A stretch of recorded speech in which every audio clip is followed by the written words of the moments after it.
ಅಗ್ಗದ ಮದ್ಯ ಅಂದರೆ ಚೀಪ್ ಲಿಕ್ಕರ್. ಚೀಪ್ ಲಿಕ್ಕರನ್ನು ಕೊಡುವುದು ನಮ್ಮ ಅಸ್ಯೂಮ್ಡ್ ಏನು, ನಮ್ಮ ನಂಬಿಕೆ ಏನು ಅಂದರೆ ಬಡವರು, ಕೂಲಿ ಕಾರ್ಮಿಕರು, ಕೆಳಸ್ತರದಲ್ಲಿ ಪಾಪ ಕಷ್ಟದಲ್ಲಿರೋರು ಅವರು.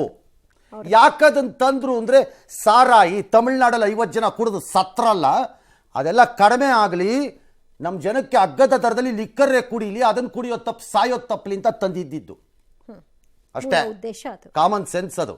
ಸೊ ಅಗ್ಗದ ದರದ ಮದ್ಯವನ್ನ ದುಬಾರಿ ಮಾಡಿದ್ರೆ ಬಡವರ ಪರ ಅಂತ ಅನ್ಕೋಬೇಡಿ, ಆಗಲ್ಲ. ಹೇಳ್ತೀನಿ ಯಾಕೆ ಅಂತ. ಕಾಸೆತ್ತಕ್ಕೆ ಮಾಡಿರೋದು ಇದನ್ನ ಯಾಕೆ ಅಂತ ಹೇಳ್ತೀನಿ. ಅಗ್ಗದ ಮದ್ಯ ವ್ಯವಹಾರ ನಡೆಯುವುದು ವಾಲ್ಯೂಮಲ್ಲಿ. ಕಾಸ್ಟ್ಲಿ ಮದ್ಯ 10 ಬಾಟಲ್ ವ್ಯಾಪಾರ ಆಗಿಬಿಟ್ರೆ ಅದೆಷ್ಟೋ 10,000 ರೂಪಾಯಿ ಲಾಭ ಅಂತ ಇಟ್ಕೊಳ್ಳಿ. ಅಗ್ಗದ ಮದ್ಯ ಹೇಗೆ ಅಂದರೆ 1,00,000 ಬಾಟಲ್ ವ್ಯಾಪಾರ ಆಗುತ್ತದು, ಆಗ 16,000 ಲಾಭ ಬರುತ್ತೆ.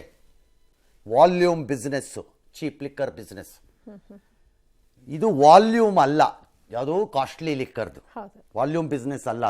ಇಷ್ಟು ಇದು 50 ಕೇಸ್ ಖರ್ಚಾದ್ರೆ ಅದು 500 ಕೇಸ್ ಖರ್ಚಾಗತ್ತದು. ಹಾಗಾಗಿ ದರ ಜಾಸ್ತಿ ಮಾಡಿದ್ರೆ ಅದ್ರಲ್ಲಿ ದುಡ್ಡು ಜಾಸ್ತಿ ಬರುತ್ತೆ ಅವ್ರಿಗೆ. ಆಯ್ತಲ್ಲ, 2,000 ರೂಪಾಯಿ ಯಾರ್ಯಾರು ಗುಂಡಾಗ್ತಿರೋ ಅವರೆಲ್ಲ ನಿಮ್ಮ ಹೆಂಡ್ತಿರ್ಗೆ 2,000 ರೂಪಾಯಿ ಬರ್ತಿದ್ದಾರೆ. ಒಂದ್ಸರಿ ಮಚ್ಚ ಎಂಟರ್ಟೈನ್ ತಗೊಳ್ಳಿ. ನನ್ನ ಪಾಯಿಂಟ್ ಭಾಳ ಸಿರಳಪ್ಪ.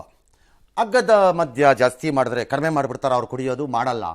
ಯಾಕಂದರೆ ಭಾಳ ಸರಿ ಸೋಷಿಯಲ್ ಸ್ಟಡೀಸಲ್ಲಿ ಏನು ಬಂದಿದೆ ಅಂದರೆ ಭಾಳ ಜನ ಈ ಅಗ್ಗದ ಮದ್ಯವನ್ನು ಕುಡಿಯುವವರು ಮದ್ಯದಾಸರು, ಮದ್ಯಕ್ಕೆ ಚಟಕ್ಕೆ ಬಲಿಯಾಗಿದ್ದಾರೆ ಅನ್ನೋದು ಒಂದು ಕಡೆ. ಆದರೆ ಇನ್ನೊಂದು ಕಡೆ ಆ ದೇಹದ ಪೇಯ್ನಿಂದ ತಪ್ಪಿಸ್ಕೊಳ್ಳೋಕ್ಕೆ, ಆ ಸ್ಟ್ರೆಸ್ಸಿಂದ ರಿಲೀವ್ ಆಗಿಬಿಡೋಕ್ಕೆ, ಅಥವಾ ಇನ್ನೇನೋ ಫ್ಯಾಮಿಲಿ ಗೋಜಲ್ಗಳಿಂದ ಎಸ್ಕೇಪ್ ಆಗಿಬಿಡೋಕ್ಕೆ, ಈ ಥರದಕ್ಕೆ ಕುಡಿಯೋದು. ಅದಕ್ಕೆ ನಂದು ವಾದ ಏನು, ಬಹಳ ಸಿಂಪಲ್. ಸರ್ಕಾರದೊಂದು ಸ್ಲೋಗನ್, ಬಡವರ ಮಕ್ಕಳು ಕುಡಿಬೇಕಪ್ಪ. ಸಿನಿಮಾ ಡೈಲಾಗ್ ಬೇರೆ ಹತ್ರ ಹೇಳ್ತಿದ್ದೀರಿ ಸರ್. ಬಡವರ ಮಕ್ಕಳು ಕುಡಿಬೇಕಪ್ಪ, ಮುಂದೆ ಬರಬೇಕಪ್ಪ, ಕುಡಿಬೇಕಪ್ಪ, ಅಷ್ಟೇ. So volume business. ಸೊ ಹಾಗಾದ್ರೆ ಕಾಸ್ಟ್ಲಿ ಮದ್ಯದ್ದು ಹೇಳ್ತೀನಿ ಕತೆ ತಗೊಳ್ಳಿ. ಈಗ ಅದು ಕಡಿಮೆ ಆಗತ್ತೆ. ಹಾಗಾದ್ರೆ ಸಿದ್ದರಾಮಯ್ಯ ಸರ್ಕಾರ ಶ್ರೀಮಂತರ ಪರ ಅಂತ ಹಾಗೇನು ಅನ್ಕೋಬೇಡಿ. ಮತ್ತೆ ಈಗಾಗಲೇ ಕರ್ನಾಟಕದಲ್ಲಿ ಈ ಕಾಸ್ಟ್ಲಿ IMFL ಏನಿದೆ, Indian made foreign liquor, IMFL liquor business ಏನಿದೆ, ಅದರ ಟ್ಯಾಕ್ಸೇಷನ್ ಮೂಗನ್ ದಾಟಿ ನೆತ್ತಿ ಹತ್ತಿ ಆಕಾಶಕ್ಕೆ ಹೋಗ್ಬಿಟ್ಟಿದೆ ಅದರ ಟ್ಯಾಕ್ಸೇಷನ್ಸ್ ಬೇರೆ ರಾಜ್ಯಗಳಿಗೆಲ್ಲ ಹೋಲಿಸಿದ್ರೆ. ಸೊ ಹಾಗಾಗಿ there is a serious hit in business. Huge taxation ಆದಾಗ ವಿಮಾನದಲ್ಲಿ ಬಂದು ಇಳಿಯೋನು 2 ಲೀಟರ್ ಎತ್ಕೊಂಡ್ಬರ್ಬೋದು, ಮನೆಗೆ ಎತ್ಕೊಂಡ್ಬರ್ತಾರೆ ಅವ್ರ ಬಕರಾಗಳೆಲ್ಲ. ಹಂಗಾಗಿ ಅದ್ರ ಬಿಸ್ನೆಸ್ ಆಸ್ ಹಿಟ್. ಸೊ ಇದು ಇಳಿಸಿದ್ರೆ ಬಿಸ್ನೆಸ್ ಇಲ್ಲಾಗತ್ತೆ, ಮತ್ತೆ ಇಲ್ಲೂ ಕಾಸು ಬರುತ್ತೆ.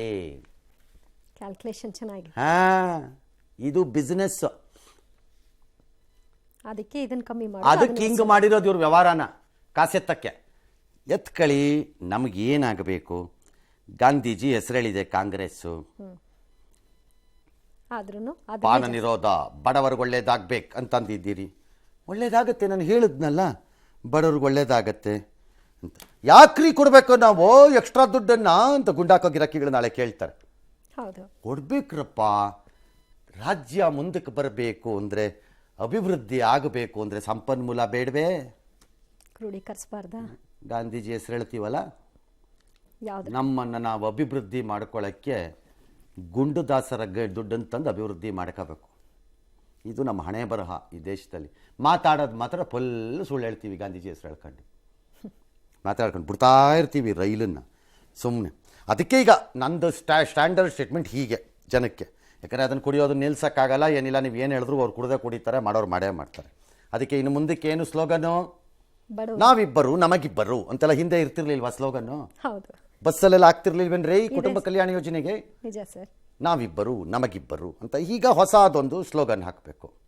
ಯಾವುದು? ಅಬಕಾರಿ ಇಲಾಖೆಯಿಂದ ಏನಂತ, ಚೆನ್ನಾಗಿ ಕುಡಿಯಿರಿ, ಅಭಿವೃದ್ಧಿ ಮಾಡಿಸಿ, ಅಷ್ಟೇ. ಅದೇ ಅಭಿವೃದ್ಧಿ ಮಾಡಿಸಿ ಅಂದರೆ ಆದಾಯ ತನ್ನಿ ಅಂತಾನೆ. ಅಥವಾ ಚೆನ್ನಾಗಿ ಕುಡಿಯಿರಿ, ಅಭಿವೃದ್ಧಿಯ ಜೊತೆ ಕೈ ಜೋಡಿಸಿ, ಬನ್ನಿ ನಾಡನ್ನು ಕಟ್ಟೋಣ ಅಂತ ಬೇಕಾದ್ರೆ ಹಾಕ್ಕೋಬೋದು. ನಾವಿಬ್ಬರು ನಮಗಿಬ್ಬರು ಟೈಪ್ ನೀವು ಹಾಕ್ಕೋಬೋದು. ಹಾಕ್ಕಳ್ರಿ, ಎಂಜಾಯ್ ಮಾಡಿರಿ, ಅಷ್ಟೇ.